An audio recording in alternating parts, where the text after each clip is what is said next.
Why I think it's important that we talk about character, especially in relation to character leadership, is because I feel that too often we are exposed with its lacking. You know, our news cycles are full of stories of leaders who lacked character, who lacked integrity, who lacked humility, humanity.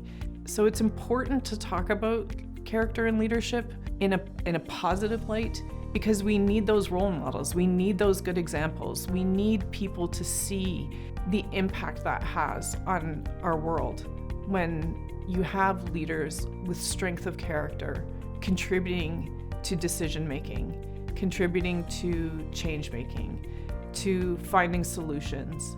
It isn't that the leaders that we featured have never made a mistake in relation to their leadership, but they learned from it. And I think that's something that's really important too. For many people, character is something that is very subjective. And I think that subjectivity has always been part of it, number one.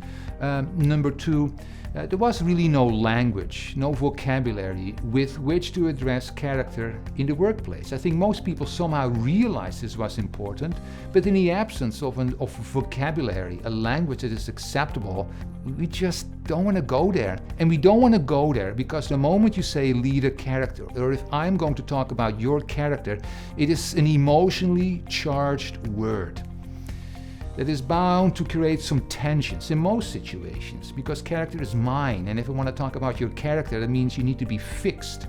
And the easy thing, right, is not to talk about character at all. The good thing, of course, since 2010, that I believe we have done collectively at the Institute, is that we came up with that language, that vocabulary, that framework. I think because we don't talk about character a lot in an explicit way, and that's actually one of the problems that we identified very early on in the research that the Institute did. It was how this isn't something that we talk about in organizations, and it's actually something that we don't talk about as much as we used to in education, if at all. I think that for an individual, like a student or, you know, people who aren't or maybe don't view themselves as leaders, they understand that character leadership really is about your disposition to lead. It's about bringing the best of yourself to whatever endeavor or work that you find yourself in. And so I hope that by hearing these leaders talk in a way that breaks down how elements of their character impact their judgment and decision making, that they can learn to do that also. So maybe the next time that they have an important decision, or any decision really, they can start thinking about it isn't only about what they do.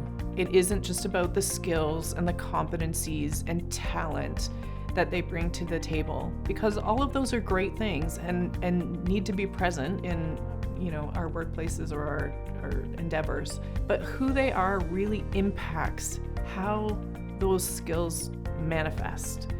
And without bringing the best of ourselves to our skills and talent, then we compromise. I still remember years and years ago, a presentation that I gave to a group of human resource professionals. At the end of the presentation, somebody stood up. She was actually coaching a women's hockey team. And she realized, she understood that character was important, not only for the success of the team, but also to raise and work with the girls. And she said, you finally gave me that language I was looking for. And I thought, mission achieved, because that was first and foremost critically important, to get the language right.